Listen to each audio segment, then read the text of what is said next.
ایک زمانے میں پہاڑیوں کے درمیان بسے ایک چھوٹے سے گاؤں میں علی بابا نام کا ایک نوجوان اور متجسس لڑکا رہتا تھا۔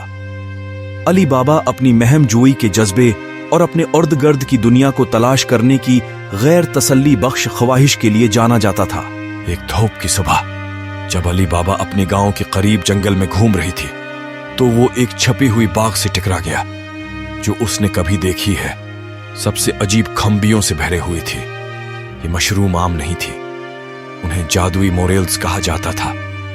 ہر جادوئی موریل چھوٹا اور مخروطی شکل کا تھا، جس میں گھماؤ پھیراؤ اور نقطوں کی پیچیدہ نمونی ان کی ٹوپیوں کو ڈھانپ رہی تھی۔ تجسس میں اضافہ ہوا۔ علی بابا نے جادوئی موریلوں میں سے ایک کو نکال کر اپنے ساتھ گھر لے جانے کا فیصلہ کیا۔ اسے بہت کم معلوم تھا کہ یہ ایک پرفتن اور غیر معمولی مہم جوئی کا آغاز ہوگا۔ اس رات جب چاندنی اپنی کمری کو نہا رہی تھی، علی بابا نے ایک قابل ذکر چیز دیکھی۔ جادوئی موریل جو وہ گھر لایا تھا وہ نرمی سے چمک رہا تھا، ایک ہلکی سے روشنی ڈال رہی تھی جو دیواروں کی پار رقص کرتی تھی۔ اس نے حیرت سے دیکھا کہ کمرہ گرم اور پرسکون ماحول سے بھرا ہوا ہے۔ جوش و خروش سے بھری دل کے ساتھ علی بابا نے جادوئی موریل کو چھو لیا، اور اس کی حیرت کے لیے اس نے اپنی انگلیوں سے توانائی کی بہاؤ کو محسوس کیا۔ جیسے ہی اس نے مشروم کو تھام لیا، اس نے محسوس کیا کہ اس میں ایک خاص طاقت ہے، اس کی تخیل کو زندہ کرنے کی طاقت۔ علی بابا کے ذہن میں تمام مکانات کے ساتھ دوڑ لگنے لگے۔ اس نے ایک اڑتی ہوئی قالین کا تصور کیا جو اسے کہیں بھی لے جا سکتا ہے جہاں وہ جانا چاہتا ہے، بات کرنے والی جانوروں کے ساتھی اور قوس قزح کی رنگ کی پھولوں کی باغ کا۔ ہر سوچ کے ساتھ جادوئی موریل نے جواب دیا، اپنی فنتاسیوں کو واضح حقیقت میں تخلیق کیا۔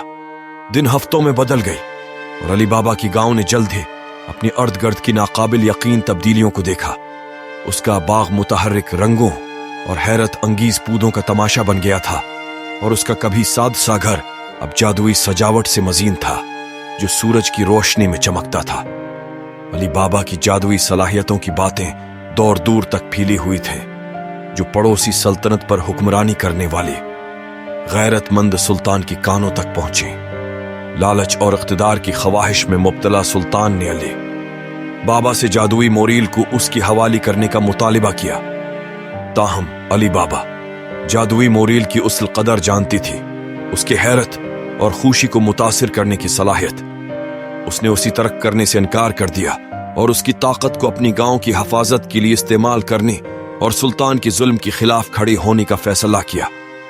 اپنے جادوئی تخلیقات کی مدد سے علی بابا نے سلطان کے سپاہیوں کو مات دے دی اور جادوئی موریل لینے کی اس کی کوششوں کو ناکام بنا دیا۔ ہمت، چالاکی اور سنسنی کی لمس کی ذریعے علی بابا اور اس کی گاؤں نے سلطان کی لالچ اور جبر پر فتح حاصل کی۔